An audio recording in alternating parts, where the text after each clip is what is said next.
you are watching Keep It Weird.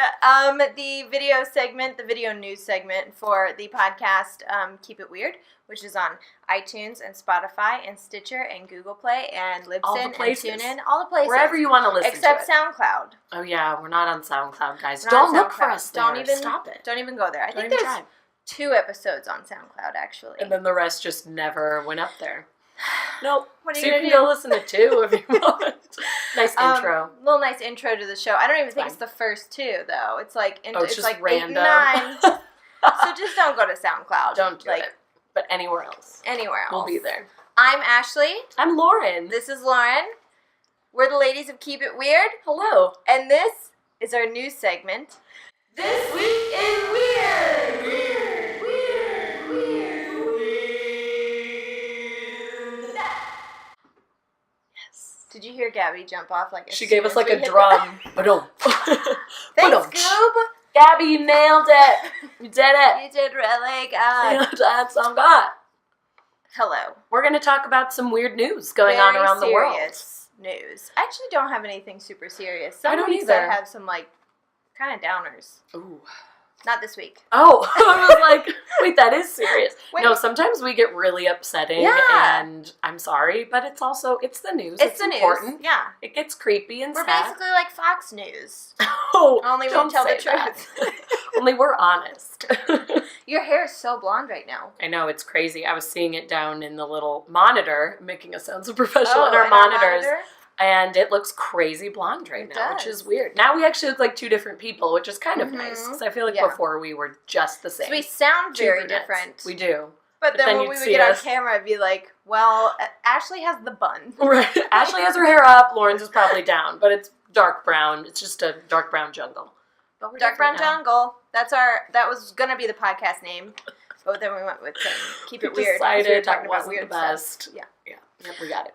Today, so I have 3 stories kind of, but the first one's like super short because it's like breaking news. Okay. It just came out today, and there's almost no information on it. I just thought it was really weird. Bring it on. There's almost no information available at this moment, but in St. John's, Michigan, the police department said that they were contacted by several residents who received an envelope in the mail containing a CD and a typed letter. All of the envelopes were addressed to a female in the household. They are currently sending out a warning to their community after these mysterious envelopes started arriving. What? They say that the police did listen to the CD and looked into the person who signed the letter, the typed letter, and they believe there's nothing to worry about at this time. Are you sure? Right? It says, but if you get one, you should either throw it away, or if you aren't comfortable doing that, you can drop it off at a local police department. Hot damn. Do we know it's on the CD or not? No, that's there's like the thing. No like I information. said, there's the story's just breaking today, like 10 hours ago, so there isn't any more information. I have no idea what's inside the envelopes, like, at all. That is very weird. But I do know the stamps that are used are butterfly stamps, which for some reason, like, kind of creeped me out even more. It was that like makes a it Buffalo worse. Bill Silence of the Seriously? Yeah. That somehow makes it more terrifying. I didn't like it. So a butterfly stamp, a CD, and a letter. Manila envelope with like a CD inside. So I have theories, though. I think 4 things could be happening, ranging from like not so crazy to like batshit insane. Sure. So 1, it's just some weirdo who's like sending his admirers letters, or he's the admirer, I guess. The people that he admires letters. People he's like crushing on. Yeah, it's like creepy but non-threatening. At least not threatening enough to get like the police involved. Okay. Yeah, that could absolutely be happening. Maybe. Yeah. I like that theory because then I'm like, oh, it's just like this guy. And he likes some people. Weirdo. He's like a little off, but you know, he means well. 2, the letters are about their boyfriend or husband's infidelity, and the CDs contain the proof. Ooh. I like that. Because it's like, what if he's like bringing someone down? Yeah.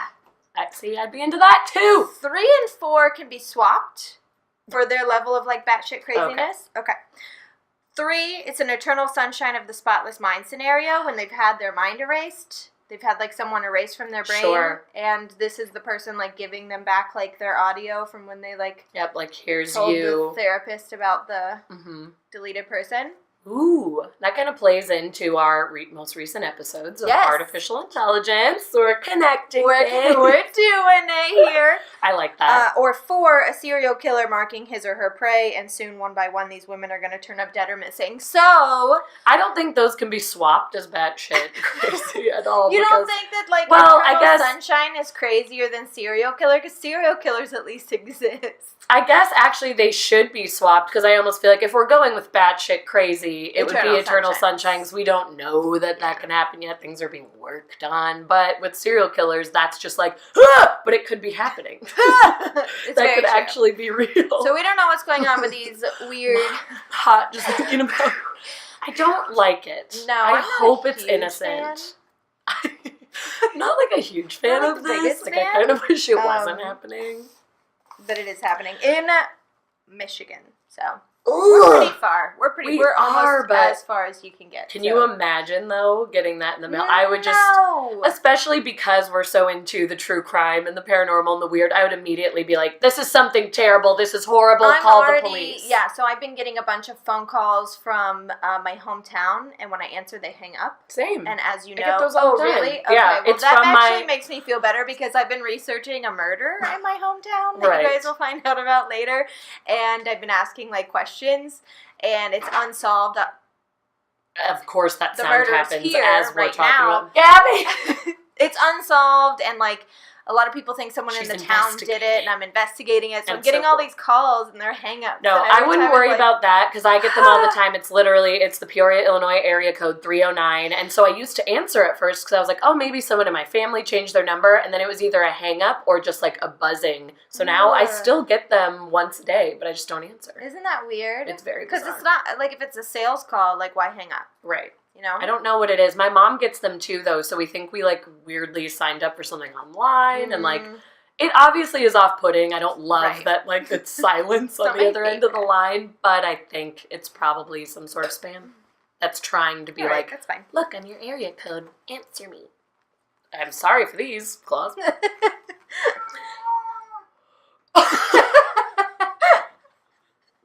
I'm excited to watch this video back to see what faces were just made, because I know I did something weird. Okay. That sounds upsetting. I did step on her tail earlier. I feel really good. Maybe she's just still peeved about that.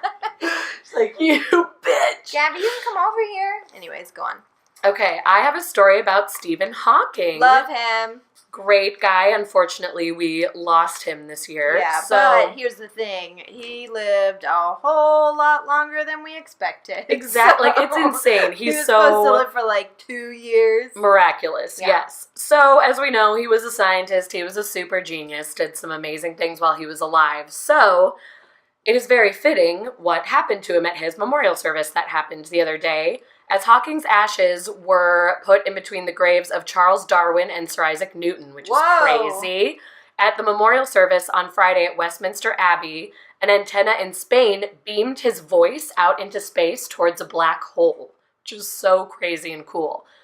So, Hawking, he was an atheist his entire life, and he spent his life researching black holes. He died back in March after battling motor neuron disease for 55 years, and his last wish was that his voice would be sent out somehow towards a black hole, since it was something he was passionate about his whole life. So, Greek composer Vangelis, who is the Chariots of Fire guy, so you know he's great, da, da, da, da, da, da, set the physicist's voice to an original piece of music just for the occasion. And it was meant to send a message of peace and hope out into the world, says Hawking's family. This was kind of like put together by him and everyone in his family. They wanted to put it out into the universe that if anyone were to ever come to Earth, we would welcome you with peaceful open arms. That's all we want.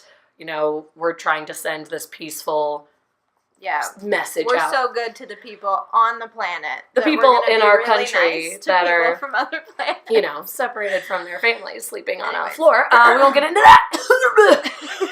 So, Mark McCaughren, Senior Advisor for Science and Exploration at the European Space Agency, I can speak, told CNN that the musical piece is about 6.5 minutes with the voiceover by Hawking in the middle.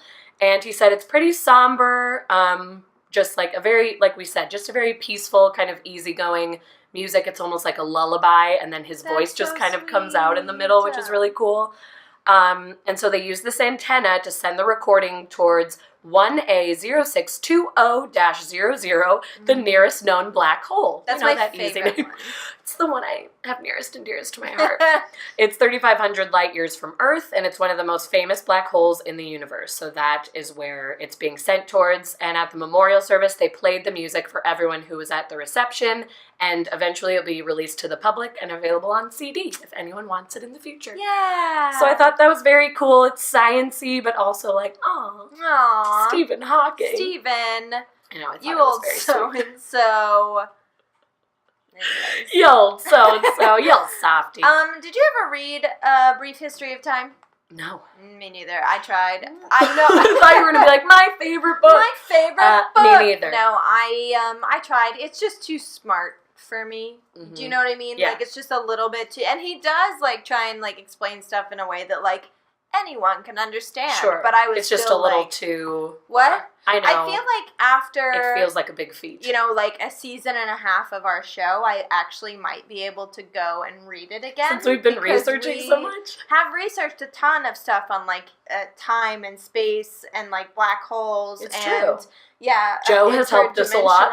Yeah, Joe knows when all Joe the big comes words. on, he tells us science things. So I think I might have a better comprehension of the book. Yeah. If I go back now. Because I tried to read it like 5 years ago and I was like, I agree with that completely. I think we've learned not a ton, like obviously. We're not like experts. No, we are not experts by any means, but I do think we have picked up a lot during our episodes because we've had to get so into the brain and all into the brain. All into, you know, like science, you know? Okay, anyway. Yes, I agree. I think that would be great. I have one. You like Investigation Discovery, don't you? Yes. Okay.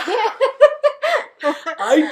They have a new one right now. They have a new show I didn't watch ID because I don't have the channel and also I don't have the time. So I don't watch it, so I don't know anything about it. But they have a new investigation docuseries called Dead North. Okay. The first 3 or 4 episodes are out right now. You can actually watch it on investigationdiscovery.com. So good. Check it out. I need to start doing that. I like how we keep going Valley Girl in this episode. Guys, science and investigation. If this is your first ever anything that you've listened to or watched to keep it weird, this is not our style. I don't know what we're doing. Weird things are happening. We're still in a weird place. We're not on our usual couch. I just feel like, sir? Hello? I just feel like we're about to watch a movie. We're just like in a good mood. I am giggly there's today. There's some cheese here. We got cheese and wine. There's brie on the table. Okay. ID. Investigation Discovery. Dead serious. in the North. Bound Trail. Okay, so it's out now. The first 4 episodes are out now. It's going to be shedding light on the victims of a possible serial killer who is also a lady. Shut up! Women power! Yeah! Where my ladies girl. at?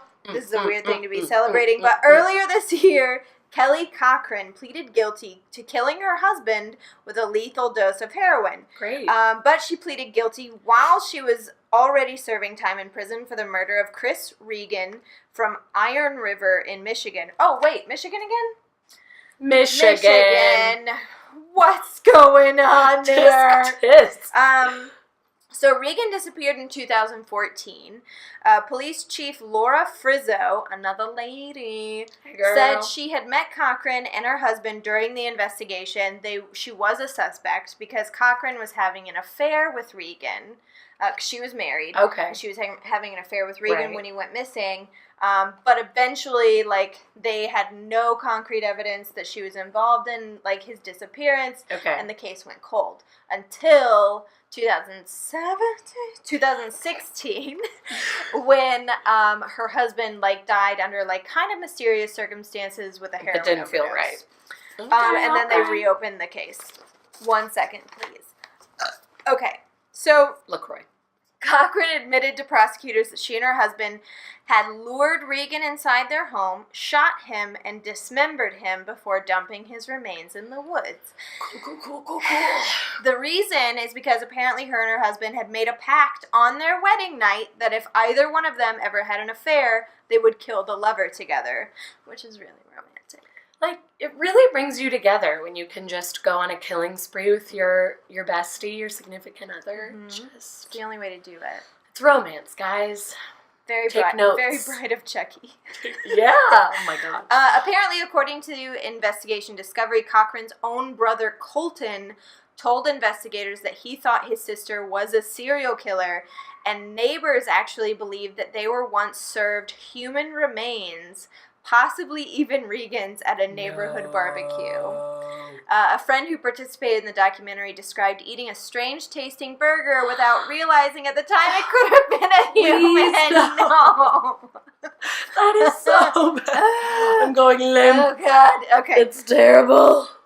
In 2016, when Jason, her husband, OD'd under mysterious circumstances, the Regan case was reopened. Cochran was charged, and she fled the state. U.S. Marshals eventually caught her in Kentucky, and she was arrested. Good. Yeah, according to her, she was angry with her husband after killing Regan because she really liked him. Well, so she gave him a lethal dose of heroin and held his nose and mouth shut until he asphyxiated. That's what you do when you love somebody. Till death do us part. As I said, she has since admitted to the murder of Regan and has directed authorities to a site where parts of the rifle used to shoot him were found, as well as a .22 caliber bullet. Human remains were also discovered, including a skull with an apparent bullet wound and a pair of eyeglasses believed to belong to Regan. So there he is. Many believe, including Regan's ex-girlfriend Terry O'Donnell, that Regan's murder was not the first for the Cochrans. Oh, no. She has said, "I do not think Chris is the first person they murdered. There's just no way that the first person you choose to kill, you're going to be able to clean up the blood, get rid of the body so the FBI agents can't pull DNA off the walls, and to do what they did to him. I don't know how you could do that if it was the first person you murdered. Shooting someone is one thing. You can be far away, pull out your gun, and it's done. But to sit there, take a cut-up body, wrap the parts up, put it in your car, haul it over to the woods and bury it. That seems pretty... it doesn't sound like the first go-around. So Cochran's, her own family, actually, told investigators she may have killed as many as 9 people and buried their bodies all throughout the Midwest. That's just terrible. She cannot be prosecuted in Indiana for any additional murders right now because that was part of her plea deal in Jason's death. If she provides the locations of other victims, she can do so and not fare additional charges. Okay. She has claimed to have other friends buried in Indiana, Michigan, Tennessee, and Minnesota. However, she hasn't given identification or a location for any of these friends yet. I don't know why she calls it friends. Yeah. It's so weird. That makes it so much creepier. Regardless, she will be serving life in prison without parole for Regan's murder and an additional 65 years in prison for the murder of Jason. Okay. So like I said, if you like Investigation Discovery, it's at... Which, there are so many good shows on ID, you guys. Yeah, it's like part interview and part reenactment, right? Yeah. Most of their shows are. And I'm trying to remember, I Survived is on ID, I think. Or a show like it, like I Shouldn't Be Alive.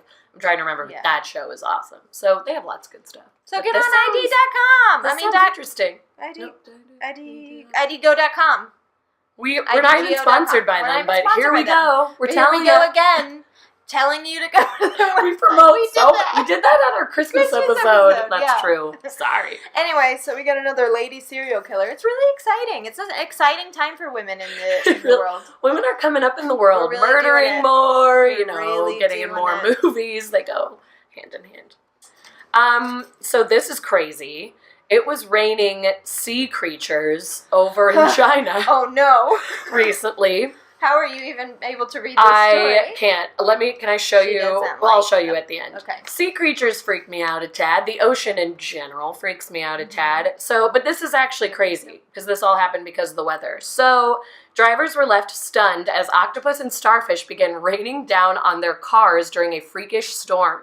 These creatures, along with mollusks, shellfish, all kinds of creatures, were sucked out of the sea and dumped along the streets with heavy rain and hail. Boy, oh boy. Photos were posted to social media showing the marine life stuck to car windscreens, stuck to people's windows and people's front yards after very violent weather was battering the Chinese coastal city of Qingdao. I'm probably saying that wrong, but it kind of sounded right. Sounds good. The phrase seafood rain became a trending topic on social media because, of course, we have to give everything a hashtag and a name. So seafood rain went viral. Seafood rain. Oh, we went to 2 different songs. Yeah, but it's fine. It's all right. The photos were going viral. The hashtag was going viral in the aftermath of this storm that left a trail of destruction in general. Like this took down road signs. It's like not all fun and games. Yeah. That's what she's trying to say. The sea creature part was interesting, but like houses were actually destroyed, and I guess this is the downer of our episode because that's terrible. Forecasters said the violent weather that happened last Wednesday afternoon included record hurricane force winds of 78 miles per hour, which just sounds horrible. And the hellish winds, which were coupled with very heavy rain and hail, shattered windows, caused widespread destruction throughout the city that is slowly being pieced together right now. And this storm also caused water spouts in the Yellow Sea, which basically like funnels into the water and sucks the sea creatures out. And there was such force in the wind that the creatures were just carried out into the air and then blown on shore and like blown into neighborhoods. Good Lord. So, like, here's a very sad picture of a road sign being down just to show you, but then, and that, a starfish on a windshield, but then this is what just killed me. An octopus. No, thank you. An octopus flying through is just flying through the air. I know, it's like, I'm struggling to get on there. You can kind of see it. Look at those legs! Those tentacles! So, sea creatures raining. Seeing that? We've talked about how we love the octopus on here. They're so intelligent, they're so cool, but do I want to see them just flying through the air towards my window? I don't. Absolutely not. I do not. So that was crazy, and I mean, good luck getting the cleanup going, and that sucks. Thoughts and prayers. When was this? I hate saying thoughts and prayers, but that's all we ever say. Thoughts and prayers. Out to China. When was this? Last Wednesday, Wednesday. Aye. Yeah, right? Yes, I mean, that's happened. We're going to have an episode at some point. We have so many episodes, guys. We're going to have an episode about, weird nature, weird things that happen in nature. And one of the things that we would talk about, is going to be when, it rains frogs. That actually happened. That's not just in the movie Magnolia. At one point, actually in multiple points in human history, it has literally rained frogs or it's rained fish. Mm-hmm. And it's just a weird thing that's such a weird phenomenon. Yeah, we're gonna have to dig more into this because this also isn't the first time it happened. Just as another little tag, it happened in Sri Lanka. Well, this was on the coast, kind of. There have been times where it's rained, in the middle of frogs in the middle of Indiana. Right, there's nothing They're not by around. a huge body of water. But it's true. It's true. Scary. My last story today. I don't know if you remember this. Last year, I posted something to our Facebook page. The New York Times had posted footage from 2004 of U.S. military planes conducting a training exercise off the California coast, and they noticed something very strange in the sky. Mm-hmm. The object garnered the nickname Tic Tac UFO because it was white and oblong, and it looked like a Tic Tac. Fun. So I had posted it last year because the New York Times had posted the report. Sure. But more has come out on the report.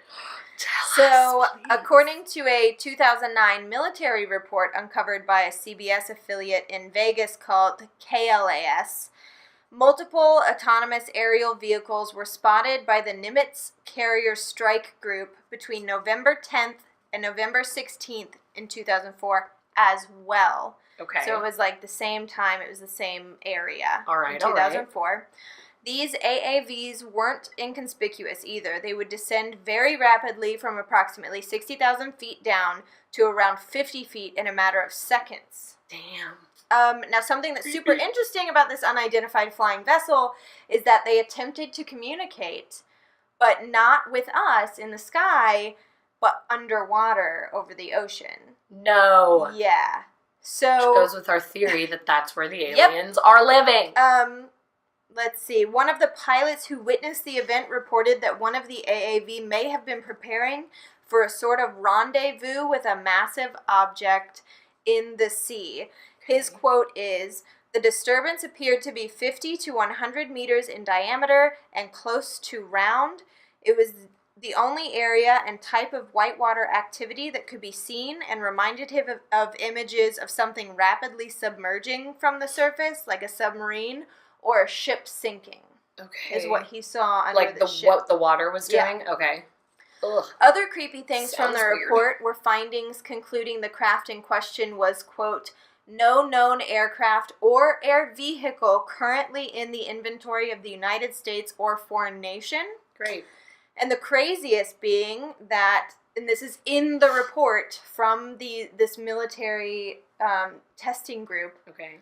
In the report, it says that the craft may have the ability to cloak or become invisible to the human eye or human observation.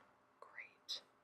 So the New York Times also reported last year that the Department of Defense spent $22 million between 2007 and 2012 as part of a sweeping investigation into UFO sightings, which seems to me like a lot of money for something they staunchly say does not exist. Nope, that's not real. So don't worry about it. Crazy. Yeah. Something interesting to add on to this story and why I wanted to bring it up. After this report was released by the New York Times last year, a new research team was born out of NASA called NASA Subsea, which stands for Systematic Underwater Biogeochemical Science and Exploration Analog. They say that they are bringing together the worlds of space and ocean exploration science and will be spending the next 3 years heading into the deep ocean on board the exploration vessel Nautilus to explore depths of up to 4,000 meters with remotely operated vehicles. Whoa. According to NASA, this research program, it's crazy. According to NASA, this research program is going to help us in future off-planet explorations for extraterrestrial life. So, especially since Saturn and Jupiter's moons are thought to have liquid oceans, sure. This would be big. This is basically they're basically studying the conditions of the seafloor, specifically around seafloor springs, the shoots of water and seafloor, the different, you know how there can be a lake underwater? Sure. Which is insane to me. I know. Just they mind-blowing. will, what they learn will increase our understanding of the potential for conditions that could support life on other ocean planets, but they're also probably secretly looking for a spaceship. Why? I was gonna say, as soon as, the New York Times posted this report, NASA was weird, we have a sea exploration now. Yeah. We've been planning it for a long time. We've had this actually ready to go. Yeah. So funding, please. Here we go. They got funding to go. Of course they did. In the ocean, yeah. And as helpful as that will be to explore other planets, Definitely. They're gonna find some crazy stuff down there anyway. Because it's bonkers there's gonna be some weird discoveries. There's gonna be some aliens. I just know it. So I just think it's kind of crazy that some unidentified ship, I'm not saying it's a spaceship, but it is a UFO, was hovering over and seemingly attempting to communicate with something under the water, in the middle of the ocean. I mean, the answer is clear. Clear. Aliens are there. They're under the water. I don't feel like there are any questions that can be We're asked. done here. It's been discovered. That's where the alien life is. If Case you closed. like alien stuff, we have 2 alien episodes, episode 2 and episode 21. And in episode 49, we have a really crazy listener ghost story that involves a close encounter. Guys, it's nuts!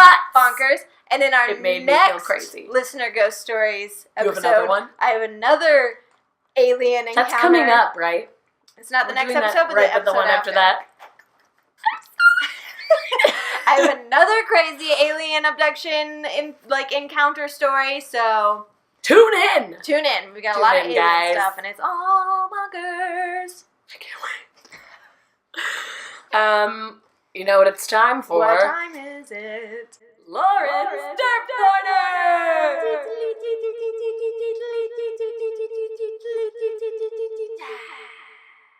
You know what's fun? This is a very bouncy chair. Did you go for a little ride while you were doing that? That's going to be like the best one yet. This camera's not going to be able to focus on anything. It's going to be like, where was she? I don't know. Happening? So speaking of episodes, we have listener ghost stories coming up. This is based on an episode we just did on artificial intelligence. Yeah. We chatted about some sex robots. Oh, no. I know, I'm sorry. Everyone's going to think I have a problem, but honestly, this was the first story that popped up today, and I was like, well, of course. If you guys have ever seen Lars and the Real Girl, that's actually based on Lauren. It's about me. It's an issue. Okay, so sex robots can now they're real, first of all, sorry about it. They can also turn you down if they're not in the mood now. Which I'm kind of like, get it, girl! A sex robot can say, this is our girl power episode. Yeah, let's just title it This Week in Weird Girl Power. Girl power. Hey ladies who run the world. So, in the not too distant future, you could cuddle up to your cyber sex goddess only to receive the automated response saying, I have a headache. Which just kills me. This is the best day of my life as an adult. Yeah, I agree completely. It made me laugh so much. So love robots have been invented with the intelligence now to go on a strike and shut down completely if they're pestered and not in the mood. So sexbot Samantha, she's getting worked on right now to be one of these love bots. She has the ability to say no, and this was demonstrated to an audience of stunned academics at a UK's leading science villages conference. The robot has sensors hidden under her skin so she can respond to affection like a real-life human when being touched in like a not maybe so great way. She also has a crazy brain, which puts her in charge of the bedroom. She can respond to things that have happened to her before, things that happened in the bedroom, and respond to them in a way of, we've done this before, let's change it up. So she can kind of take control and be like, do something else for once. Get off me. She's going to be like a real, tired, what's her name? Exhausted wife. Sexbot Samantha. She has motorized hands, hips, and other body parts, and a face which bears a sneaking resemblance to Jennifer Lopez, said most of the academics afterwards, which love that these nerdy guides are like, hey, J-Lo. She's been designed Does she have a J-Lo butt, though? She got that booty? So she's been designed to purr like a kitten and whisper sweet nothings into your ear, but only if simulated the correct way that she likes. Stimulated the correct way. But also simulated. But then she'll simulate a reaction. But you gotta do the stimulant first. If she doesn't like it, she's gonna tell you. A microcomputer inside her skull will remember these previous interactions with her employer or her, I don't know, whatever you want to call the guy that always... And she does it to improve future experiences. It's almost like they're programming her to give these guys advice and be like, you haven't been so great at what you've been doing before. Let's step up your game. I was going to say, that was my question, is like, who is this marketed for? Yeah. Because the average guy who is, one, rich enough to afford one of these sex robots, but the average guy who is buying these sex robots... They want them to just do whatever they say. That experience to be, a submissive, wants it to be like a thing that he can have sex with whenever he wants. Well, that's what's been found is there's two kinds of guys. There's the dominant ones who, yes, just want sex and I'll turn my robot on, they'll do whatever I want. But then there are guys who want a real romantic feeling relationship and all that entails, which unfortunately is women saying no sometimes. I'm tired, I have a headache. I've been up all day, I'm exhausted, all of the excuses. So this is just supposed to kind of cater to the people who want it to feel like a true relationship and also be critiqued on their game and their sex game.